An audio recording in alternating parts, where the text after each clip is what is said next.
Places to visit in Pondicherry. So first అయితే French కాలనీకి వెళ్ళండి, అక్కడ ఫొటోస్ చాలా బాగా వస్తాయి. దాని తర్వాత పిచ్చవరం మ్యాంగ్రూవ్ ఫారెస్ట్కి వెళ్ళండి. ఇది second largest mangrove forest. Ticket prices వచ్చేసి పెద్దవాళ్ళకైతే 500 రూపీస్ అండ్ పిల్లలకైతే 250 రూపీస్ ఉంటుంది. సో పక్కా వెళ్ళండి. దీని తర్వాత Paradise Beach, Rock Beach, Promenade Beach, ఇలా చాలా బీచెస్ ఉంటాయి.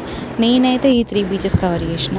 మీరు టైం చూసుకొని మెయిన్గా sunset and sunrise timings కూడా చూసుకొని పక్కా అన్ని బీచెస్ కవర్ అయ్యేలాగా ప్లాన్ చేసుకోండి. అండ్ మెయిన్గా బోట్ రైడ్స్ ఉంటాయి, అవి అస్సలు మిస్ చేసుకోవద్దు. దీని తర్వాత ఆరోవిల్లికి వెళ్ళండి. ఇది 37 ఇయర్స్ పట్టింది కన్స్ట్రక్షన్కి. లాంగ్ వాక్ ఉంటుంది. సో మెయిన్గా అమ్మాయిలు కొంచెం హీల్స్ కాకుండా షూస్ వేసుకోవడానికి ప్రిఫర్ చేయండి. దీని తర్వాత వినాయకుడి టెంపుల్కి వెళ్ళండి. ఇది 500 ఇయర్ ఓల్డ్ టెంపుల్, చాలా బాగుంటుంది. సో పక్కా వెళ్ళి దర్శనం చేసుకోండి. దీని తర్వాత మహాబలిపురంకి వెళ్ళి అది కూడా చూసుకొని రిటర్న్ అయిపోండి. నేనైతే ఈ ప్లేసెస్ కవర్ చేసిన. ఇవి కాకుండా ఇంకా వేరే ఇంకేమైనా ప్లేసెస్ ఉంటే మీరు నాకు కామెంట్ బాక్స్లో చెప్పండి.